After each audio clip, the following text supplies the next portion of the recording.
Hi guys, my name is Abby Calanog and welcome to Project Ligaya Online Exclusives.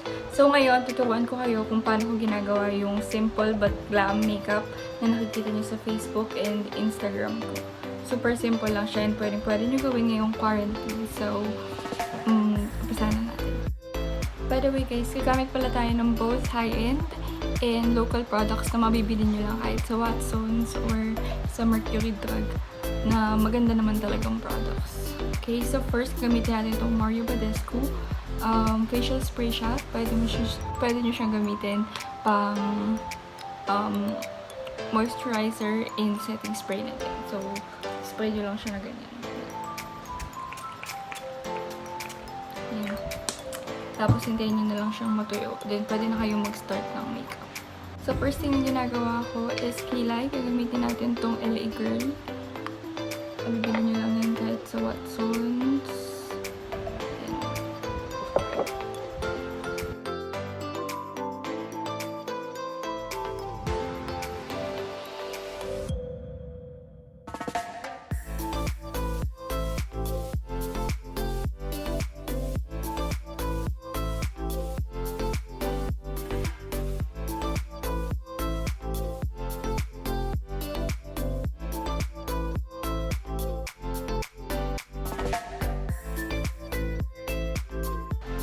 And then, lilinisin lang natin yung gilid ng kilay natin para mas mukha siyang on fleek kaysa sa ganito. So, first ito muna.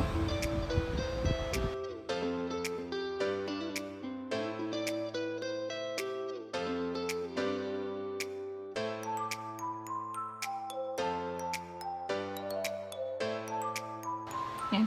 So, ngayon, na-blend ko na yun sa kilay ko and nalagyan ko na din ng concealer yung mata ko.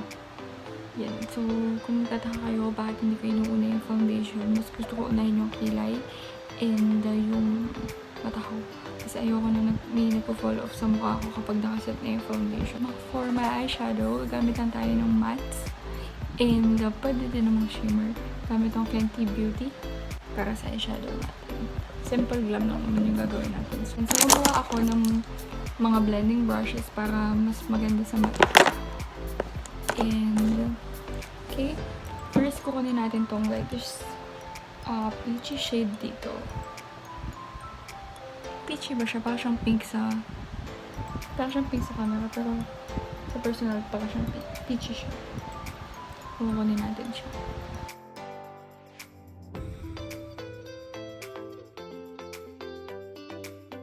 The next thing is gamitin natin itong red one.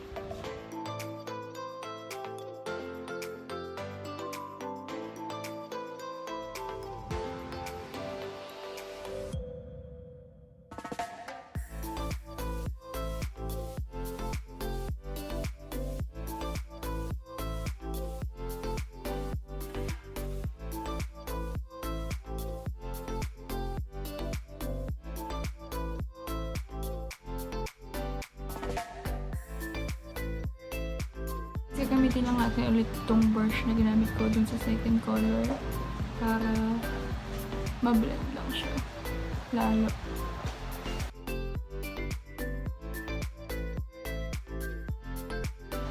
Lalagyan natin ng concealer yung gilid ng mata para mas magkaroon pa ng definition yung eyeshadow mo.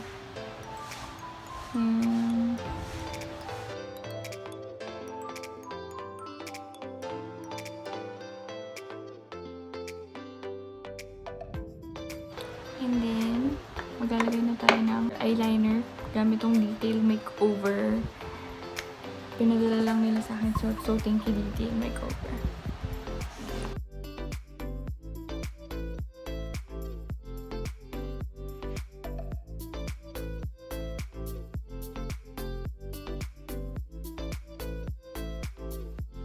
Yan, bago natin lagyan ng foundation yung mukha natin, lagyan ko muna ng primer. Mas maganda maglagay ng primer bago ka maglagay ng makeup para mas tumagal yung makeup sa mukha mo. And mas poreless tingnan pag sa mga selfie. Ayan. So, next, gamitin natin tong Ever Bilena All Day Liquid Foundation Porcelain. Sobrang mura lang nito. Mapipili nyo siya sa kahit sa Watsons or any Ever Bilena store. Madali lang maghanap kahit saan naman siguro na mall. Merong Ever Bilena.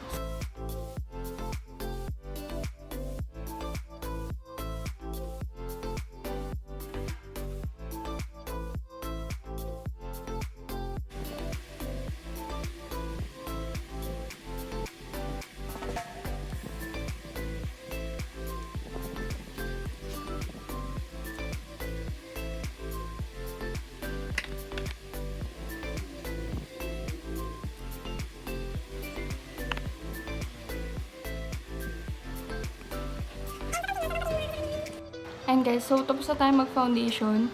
Kung napapansin nyo, masyadong maputi ba yung mukha ko or one shade lighter. Mas prefer ko gumamit ng one shade lighter na foundation sa mukha ko. Kasi gusto ko ako yung nag-a-adjust sa paglagay ng contour and the bronzer. Pero nakikita nyo naman, maliit lang yung face ko. So, hindi ko kailangan ng masyadong intense na contour. Yung sakto lang. Para lang mapantay. Kasi diba, masyado ata maputi. Gagamitin ko itong Pro Conceal ng LA Curl. Shade is Natural. Dito sa under eye ko.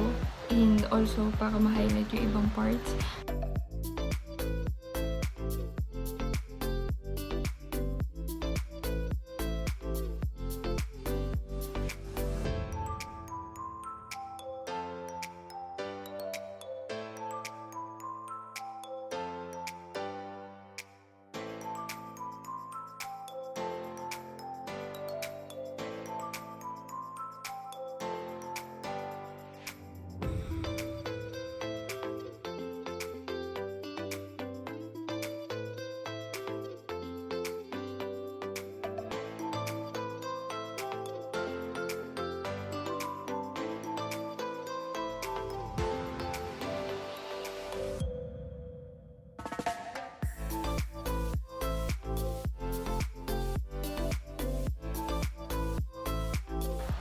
Hi guys, so ngayon naglagay na ako ng false lashes and tinanggal ko na din yung powder na pinang-bake ko kanina. Gamitin natin tong Urban Decay Naked Skin Shape Shifter para mag-contour ng light lang naman.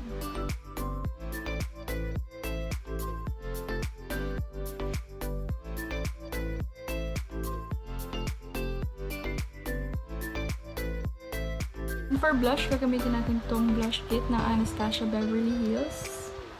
Ayan siya. Ito yung gagamitin natin. Sobrang pigmented niya, dapat sobrang gaan lang ng kamay mo sa pagtagay ng blush. Ayan, so malapit na tayo matapos. Highlight naman. Gamitin ko itong Becca Chloe X Malika.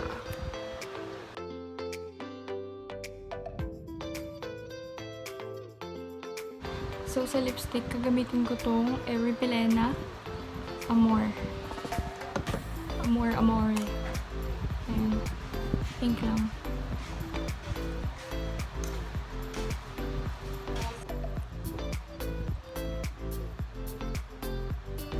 Ayan, so tapos na yung sa face ko.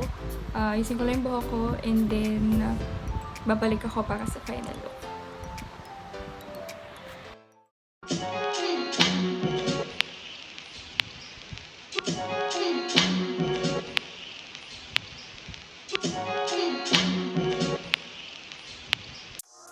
Hi guys, so ito na po yung finished look ng ginawa ko makeup ngayon. Sana nag-enjoy kayo. Kita nyo naman, very simple lang siya. And hindi naman siya ganun kabongga. Sana magamit nyo siya ngayong quarantine. Kung bored kayo, or pwede nyo din siya magamit as bonding sa family nyo or sa mga sisters nyo. Or kung sino man kasama nyo ngayon sa bahay.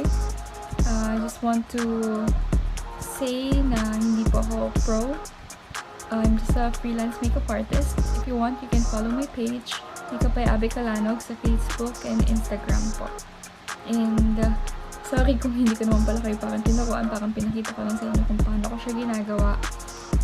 Ayun po, maraming salamat at mag-ingat po tayo lahat. Bye-bye!